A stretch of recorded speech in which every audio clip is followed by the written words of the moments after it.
Hello tout le monde, aujourd'hui on se retrouve dans une nouvelle vidéo dans laquelle je vais réaliser une pose sur une demoiselle d'honneur.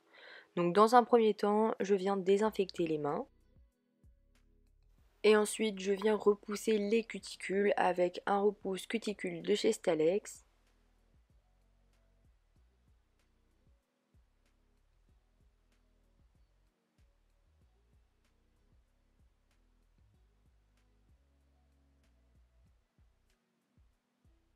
Après ça, je viens prendre un embout flamme et je viens du coup décoller les cuticules et par la même occasion nettoyer tout ça et enlever les petites peaux qui seraient collées à la plaque de l'ongle.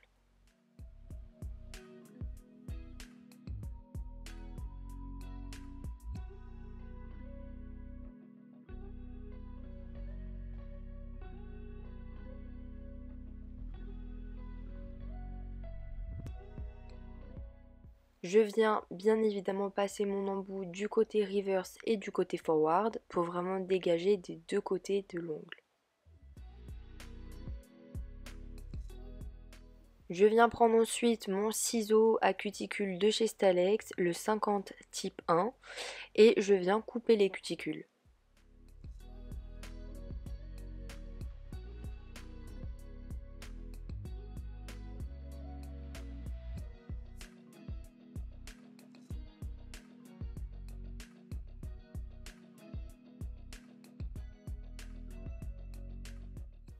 Après avoir fini de couper les cuticules, on vient prendre un embout tonneau et cet embout tonneau va me permettre de venir lisser les peaux. Donc c'est un grain jaune, c'est plus doux et c'est beaucoup plus respectueux pour la cuticule.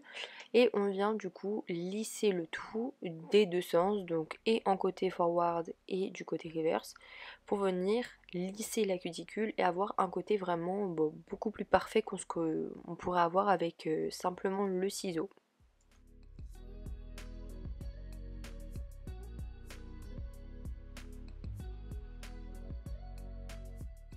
Une fois terminé, on vient prendre un embout emery de grain 240 et je viens préparer la plaque de l'ongle.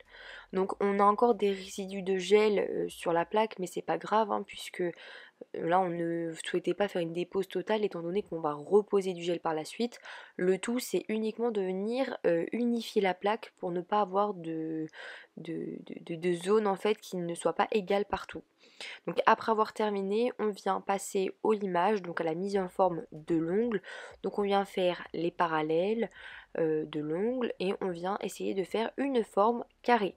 Donc elle a un ongle qui a un C-curve assez prononcé, donc automatiquement ça donne plus l'illusion d'avoir un carré affiné. On n'est pas sur une ballerine là, on est vraiment sur un carré à la rigueur affiné. Mais sinon, voilà, si vous avez des doigts beaucoup plus larges et des ongles qui sont moins C-curve, et ben ça vous donnera plus un côté carré et moins carré affiné.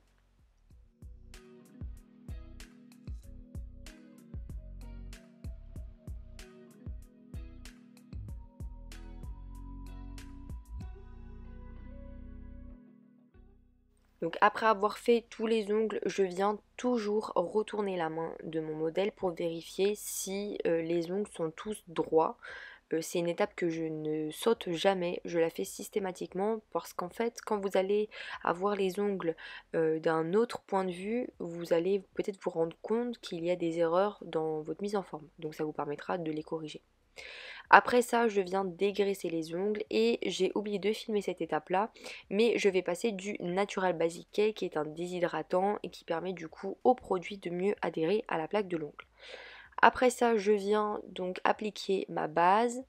C'est la Pure White de chez Nails Company, c'est une base blanc laiteux.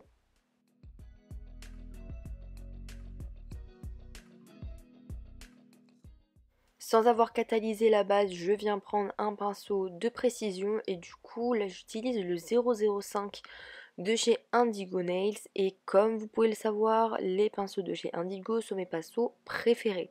Celui-ci c'est un nouveau que j'ai acheté il n'y a pas longtemps puisqu'avant j'utilisais essentiellement le 006 et le 007 et le 005 je le trouve vraiment très pratique puisqu'il a des poils beaucoup plus courts et donc pour faire les contours je trouve ça beaucoup plus simple. Ensuite, une fois que j'ai catalysé ma base, j'applique ma première couche de gel, donc c'est ma couche de lissage, qui va du coup me permettre à aider le gel à mieux se placer sur l'ongle. Donc j'applique une couche de mon gel, c'est un gel de chez Nes Company, dans lequel j'ai rajouté du pigment blanc pour lui donner du coup un rendu beaucoup plus blanc et moins blanc laiteux. Donc je viens appliquer mon gel et ensuite je viens prélever donc une plus grosse bille et que je vais venir faire voyager partout sur l'ongle avec mon pinceau de détail, le 005.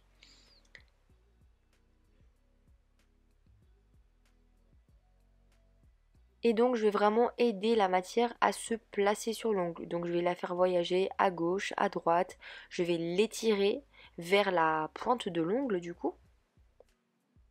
Et pour vraiment me donner un rendu optimal, comme à mon habitude, et ça honnêtement si vous ne le faites pas, faites-le, vous verrez ça vous changera la vie complètement, c'est de retourner la main de votre modèle. En retournant la main du modèle, vous allez en fait, grâce au centre de gravité, aider le gel à se placer tout seul. Donc l'apex va se placer naturellement. Après c'est à vous de jauger, il ne faut pas non plus laisser la main trop longtemps retourner. Parce que si vous la laissez trop longtemps retourner, le gel va couler et ça sera plus du tout l'effet escompté quoi. Donc il faut vraiment que vous gérez la matière comme vous le sentez, mais le fait de retourner la main c'est une astuce qui est vraiment très pratique et pour ma part que je pratique à chaque fois.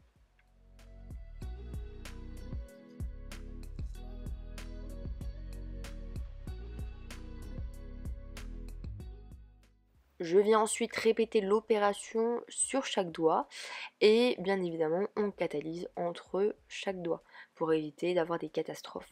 Même si vous avez un gel qui est non auto-égalisant ou alors si vous avez même de l'acrygel, si vous voulez juste faire une petite extension d'acrygel et que voilà c'est une extension très rapide à faire ou juste pour réparer un ongle etc. Oui vous pouvez faire deux doigts par deux doigts.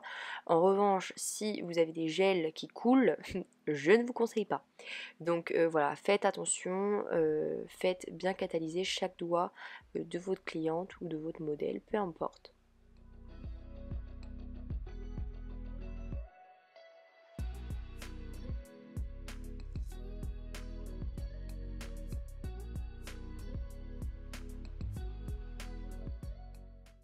Donc après avoir catalysé le tout, je viens tout dégraisser avec du cleaner.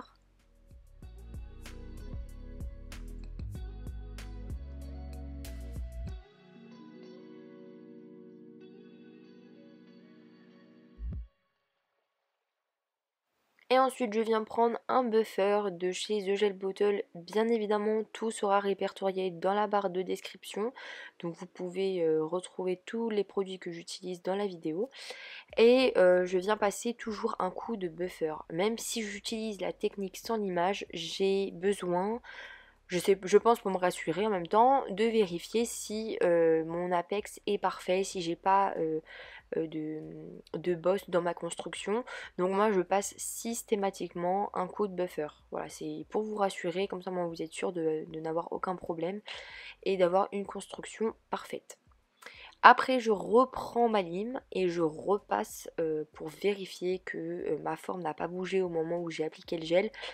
Puisque voilà aussi le gel des fois peut couler ou aussi ça élargit votre forme, hein, ce qui est normal puisque vous rajoutez de la substance sur votre ongle, donc automatiquement votre ongle va s'élargir.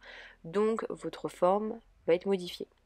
Et pour du coup vérifier si tout est nickel, je repasse un coup de lime. Après ça, j'ai dépoussiéré et j'applique une fine couche de la couleur Diana de chez The Gel Bottle. C'est un blanc laiteux avec des pigments un peu violets dedans et du coup qui vont venir neutraliser les effets jaunes et qui va faire en sorte que votre construction, que votre couleur ne jaunisse pas en fonction de ce que vous allez faire dans la vie de tous les jours. Donc votre blanc va rester bien blanc. En revanche, nous là, on va pas laisser notre ongle blanc tel quel. Vous allez voir par la suite ce qu'on va faire. Mais si vous souhaitez juste appliquer, faire une pose blanche, ce qui est totalement possible, hein, là j'aurais pu m'arrêter là, eh bien je vous conseille d'appliquer le Diana et un top coat avec un UV protecteur. Donc là pour ma part j'applique donc un top coat UV protecteur, c'est celui de chez Nest Company et que je vais venir faire catalyser deux doigts par deux doigts et vous allez voir pourquoi. J'utilise ici en fait un pigment de chez Indigo Nails, je vous mettrai toutes les références en barre de description et c'est pour ça que je vous ai dit qu'il faut vraiment appliquer vos top coats deux doigts par deux doigts parce qu'en fait moi personnellement mon top coat je le fais catalyser 60 secondes même quand j'applique des pigments et comme vous pouvez le voir ça s'accroche parfaitement, j'ai pas de problème du pigment qui ne s'imprègne mal sur l'ongle. Au contraire, ça s'applique très bien. Mais quand même, faites deux doigts par deux doigts. Parce que la finition reste assez chaude, on va dire, pendant 30 secondes. Donc les 30 secondes sont assez cruciales, on va dire. Et donc si vous faites tous les ongles, les autres, ils auront le temps de refroidir. Et donc le pigment risque de moins bien imprégner. Mais en tout cas, pour ma part, je fais vraiment catalyser 60 secondes mon top coat par en dessous. Je dépoussière le tout et ensuite je viens appliquer une fine couche d'un top coat de chez Indigo Nails qui va me permettre en fait de venir sceller le pigment et ça va aider à faire en sorte que votre pigment vieillisse bien et qu'il ne s'écaille pas avec le temps. Donc c'est le top coat de la gamme Gélastique de chez Indigo Nails et je veille vraiment à le poser de manière homogène et partout sur l'ongle et je peux vous assurer qu'en faisant attention de bien l'appliquer et surtout le fait d'appliquer deux couches de top coat, et ben vous verrez que votre effet poudre vieillira très bien et que vous n'aurez pas de problème d'effet qui s'écaille ou autre avec le temps, il n'y aura absolument aucun problème. Après ça, je viens dégraisser la couche collante parce que ce top coat là, il a une couche collante. Et je vais ensuite venir faire deux petites compositions de strass. Donc, ça peut faire peur, mais j'ai juste en fait griffé très légèrement avec la partie douce de mon buffer, la couche en fait de top coat, mais ça n'attaquera pas, et ça vous le verrez par la suite au moment où je recouvrirai le tout de top coat, ça n'attaque pas le pigment par en dessous. C'est parce qu'il faut vraiment y aller juste en surface. Personnellement, je préfère greffer l'ongle par avant, puisqu'en fait je trouve que les strass adhéreront beaucoup mieux sur une surface mate, pardon. Et donc c'est pour ça que j'ai griffé la plaque juste avant. Donc comme on est sur un thème demoiselle d'honneur, je suis partie sur des couleurs avec des perles, du doré, du blanc et en même temps à la fois bling bling puisqu'il faut quand même que ce soit très girly hein. Et donc voilà, j'ai pris une perle nacrée et je suis venue en fait faire le contour de cette perle avec des petites perles caviar dorées. Vous aurez très bien pu en mettre des argents ou des rose gold ou même des noirs, peu importe. Mais moi je voulais un effet doré puisqu'en fait l'effet poudre que j'ai mis c'est un effet un peu gold. Donc comme ça au moins on restait un peu dans le thème. Et je pré-catalyse avec ma petite lampe torche de chez AliExpress les strass. Et je viens ensuite continuer dans ma petite composition. Donc là en fait j'ai vraiment très peu utilisé de strass Swarovski en l'occurrence. J'en ai utilisé je crois 4 au total par main.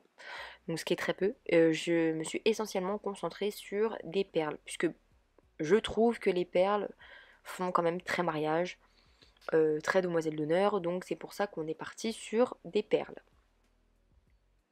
J'applique ensuite donc 3 perles encore par au-dessus et par en dessous.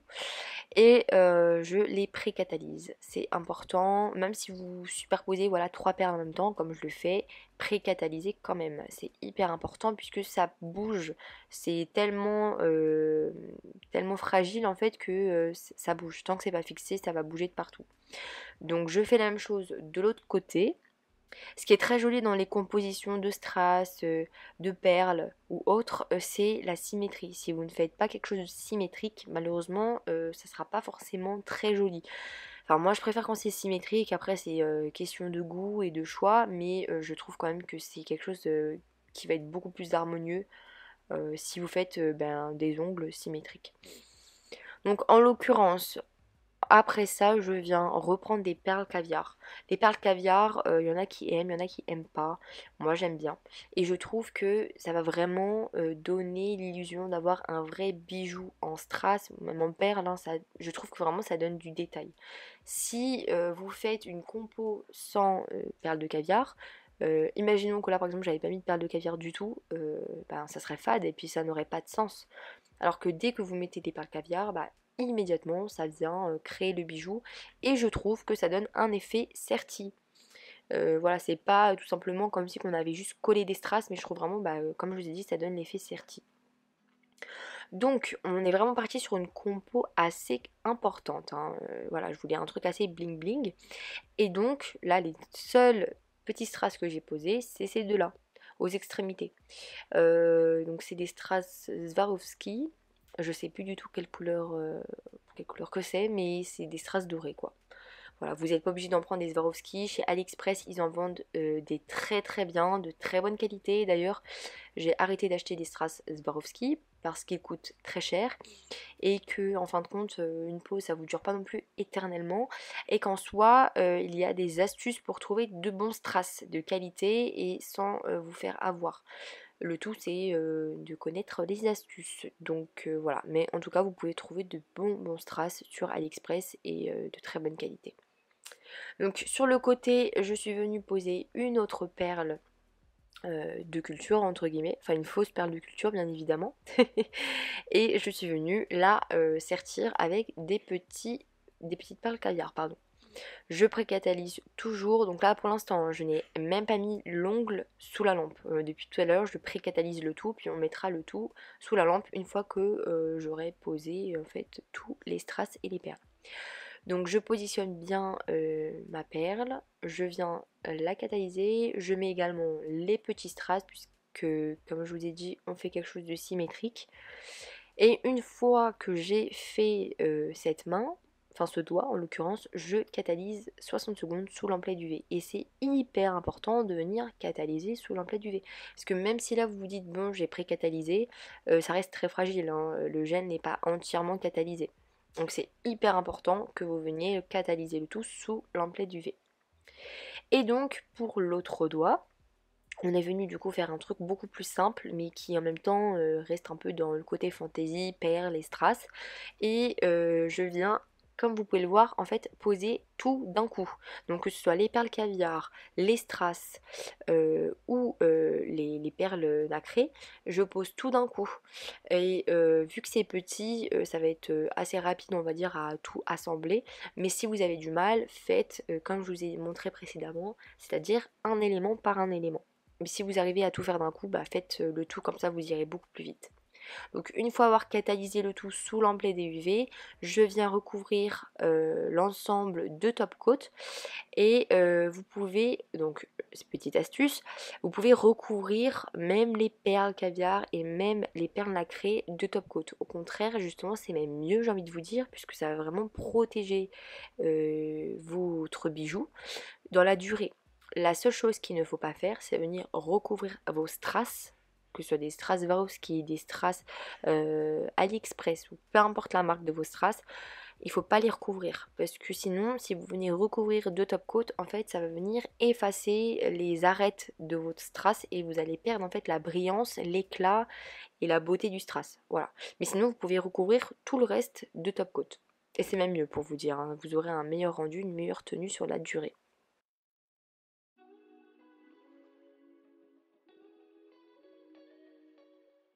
Et donc, après avoir catalysé les deux doigts avec les strass, j'applique le reste du top coat sur les autres doigts et je catalyse le tout sous l'emplet d'UV pendant 60 secondes.